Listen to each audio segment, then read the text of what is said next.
Okay guys, if you can ever get your hands on one of these old overhead projectors for free, take it.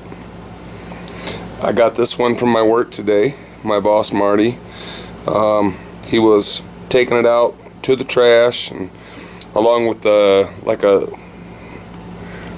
shelf cabinet thing with multiple shelves. And he said, you know, you guys want any of this stuff? And I said, yeah, I want the projector. The other guy on my shift, Rob, he says, I want the shelf. So I got this overhead projector, and the reason I wanted it is because this right here is a Fresnel lens.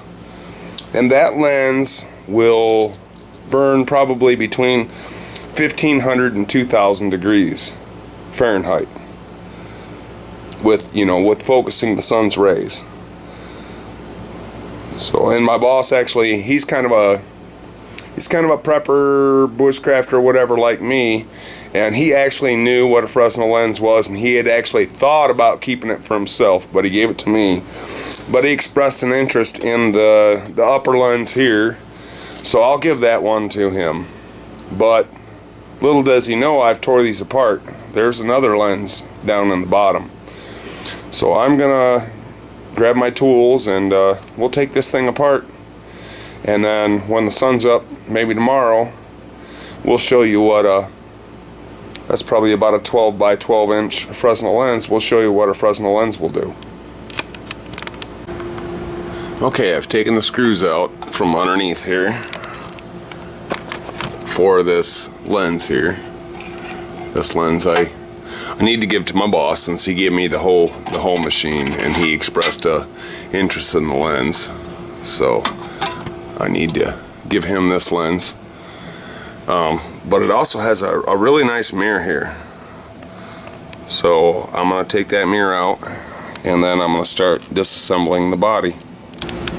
Okay, I've taken the mirror off the thing, and I loosened these tabs here, and I tried to pry it out. And I don't want to break it. The backing is sticking it to it, so I'll have to get in there and cut with a razor blade. But then I took it off, and I'm like, look here, and it's extremely thick. That mirror is 3/16 probably. That's almost 1/4 of an inch thick. That is one heavy duty mirror, and it's a beautiful mirror. There's nothing wrong with it. I disconnected the fan before I took this apart. Just took a couple nuts off the bottom. But I'm surprised I opened this up. This is way different than the last overhead projector that I was given. But it's not a minus, it's not a bonus. I mean, the last one had a lens inside, and this one doesn't. But it does have an awesome parabolic reflector. So I didn't lose out by losing the lens inside. I gained a parabolic reflector, and here is the Fresnel lens that I'm going to take out, and we'll show you guys what that does with the sun. Okay, I had to grab some tools to try to pull this apart. I didn't have the screwdrivers I needed. We'll set this halogen lamp aside, because if you touch them, you got to wash them with alcohol, or they will burn out on you. Let's see if we can't get this parabolic reflector out of there.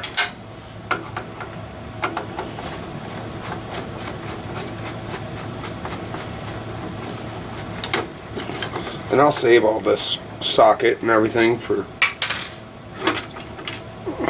this lamp. Who knows, I might use it for something else. There's lots of useful parts in here. The fan I could use for something else. And I noticed right here where you open the cover up to change the light bulb, because they do burn out. I noticed that there's a nice limit switch, although I have probably 20 or 30 of them, because they're used in a lot of microwaves, and I've torn apart quite a few microwaves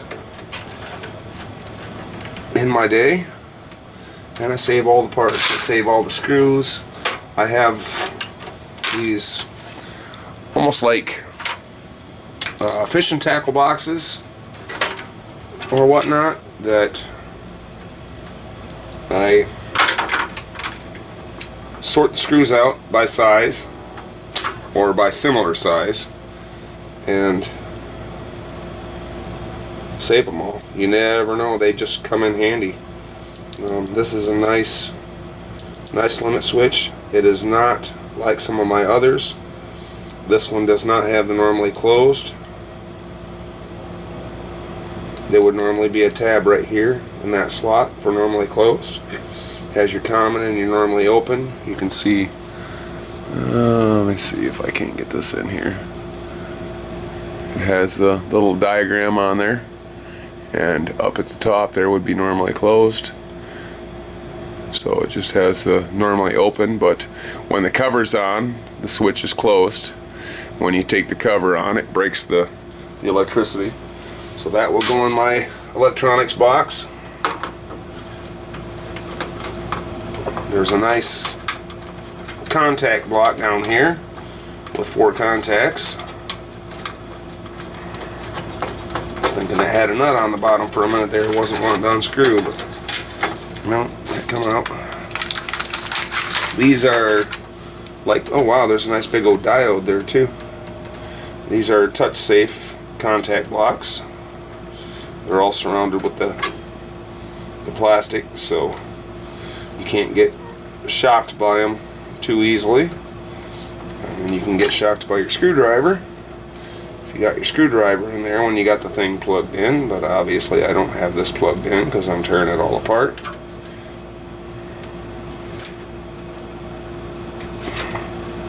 There's a nice big old fat diode there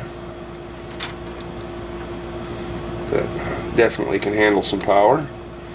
That will go with my electronic components. Never know, it might come in handy one day.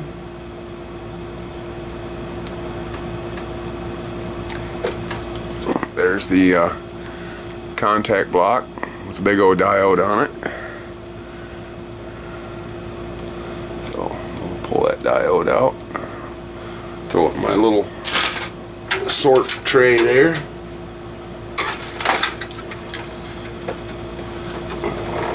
That cord does not plug in, so that's totally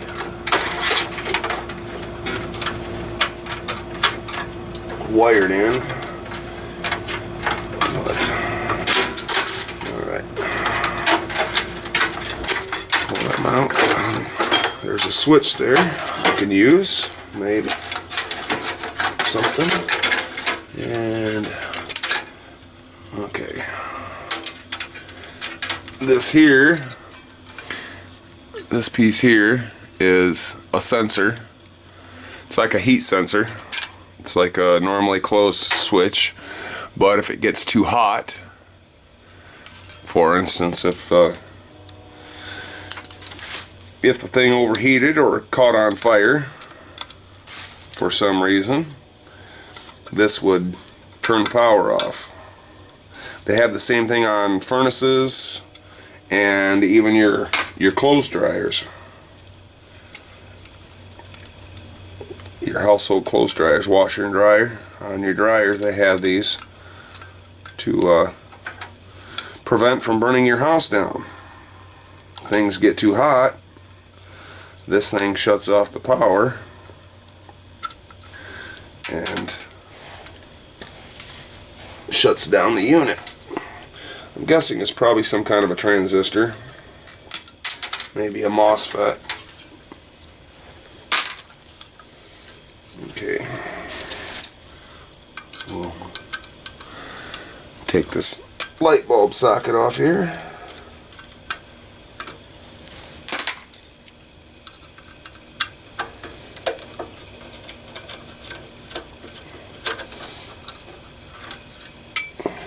Put that in my little tray, and look looks to be. All I got to do is bend these little tabs back, and yep, there we go. There's a nice aluminum parabolic reflector, and seems to be fairly well polished. I can get some polishing compound. Rob's got some at work. I can get some from him and probably even put a better polish on there. But that's a very good find right there. That will definitely light up some char cloth.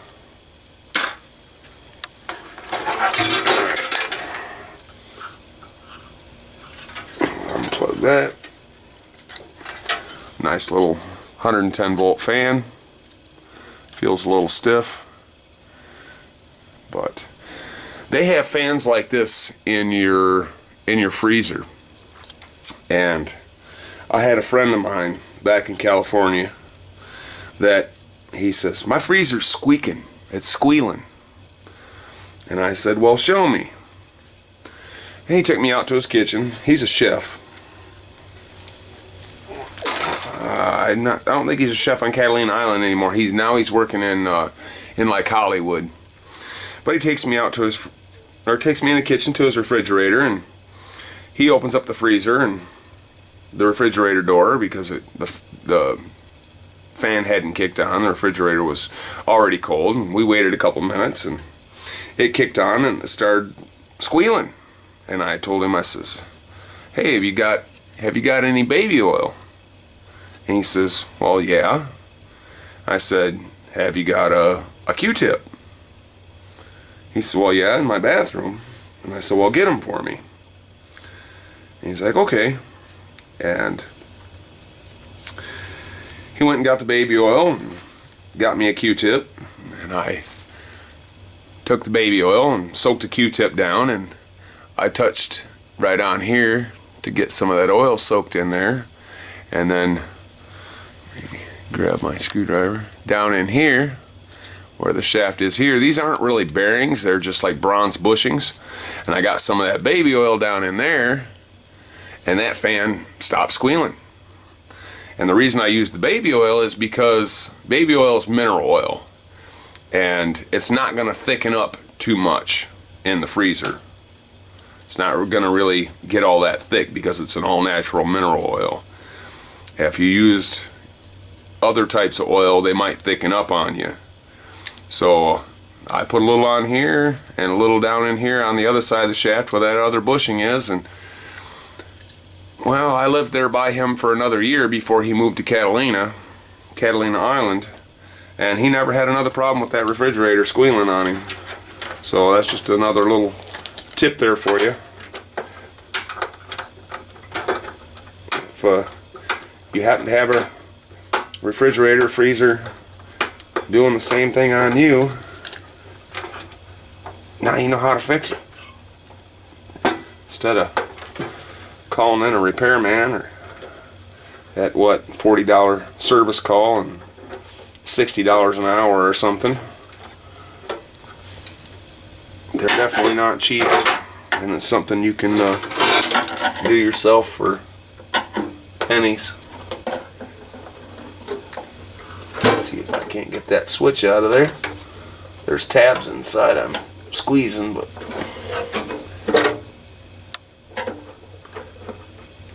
apparently I'm not squeezing them hard enough. There we go. It's starting to come.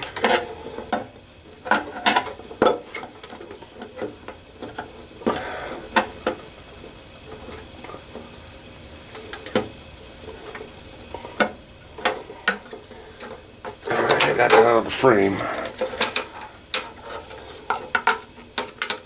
Let's get it out of this.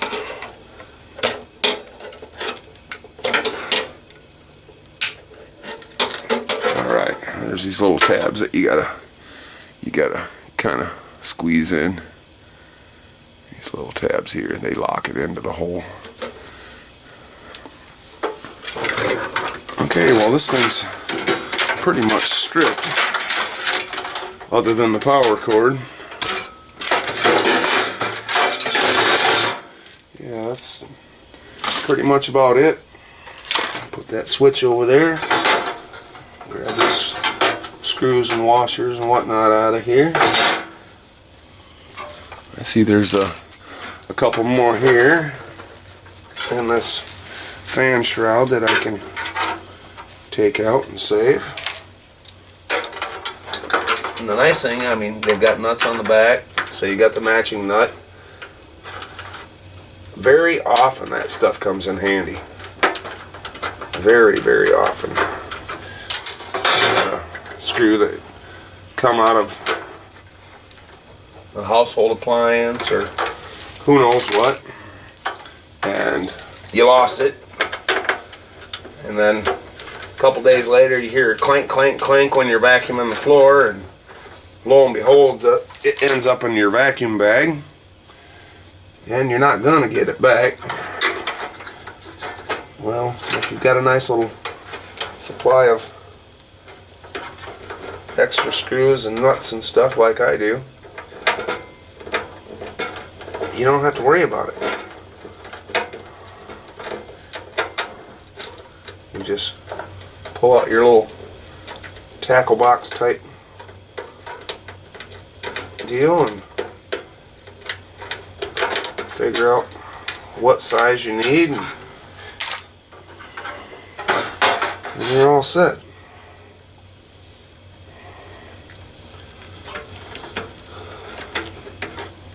Imagine that would pull through there. If not, I can cut it off. Either way, I've got an extra power cord. Okay, well, you've seen me dismantle this enough.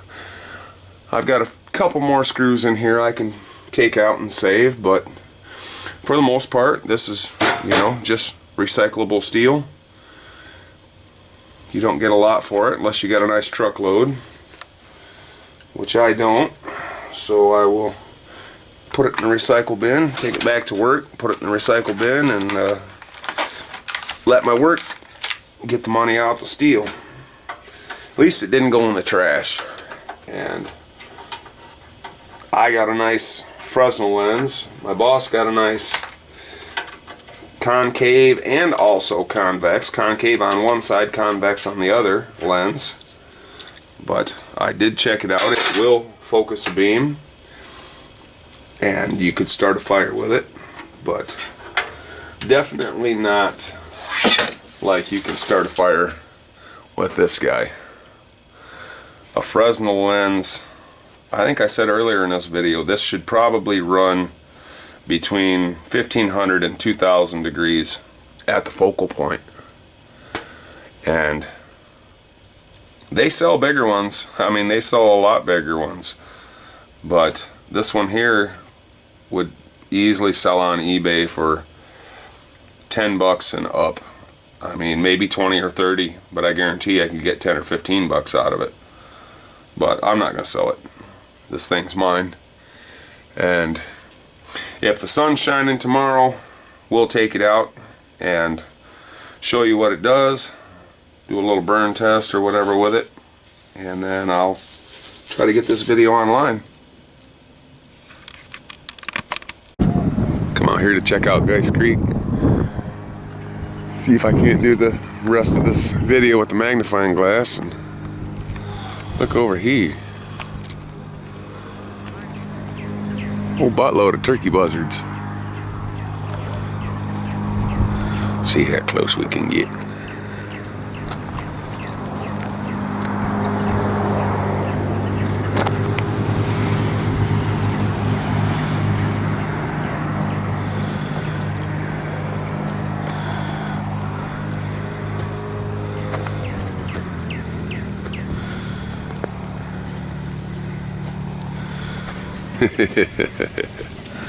About 30 yards.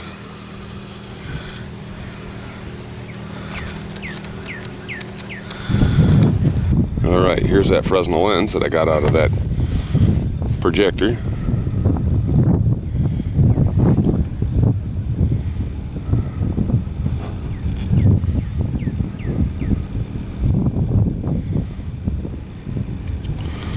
Trying to see if it'd cook the paint on the car. It might, if I took the time.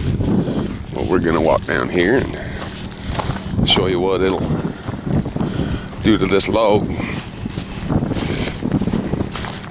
And trust me, you don't want to just throw this in the back seat of your car because it has a very short focal point, like 10 inches. And you can burn your car down very quick if the sun gets just right.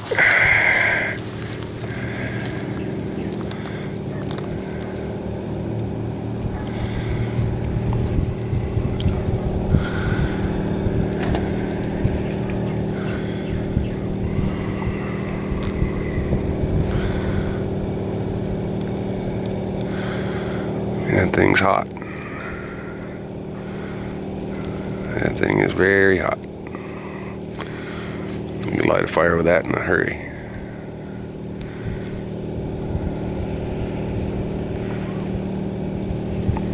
So that's why I wanted the overhead projector. And you could actually make a cook stove or something out of this. I mean, it's kind of cloudy up there today, but it still works. Still works very well.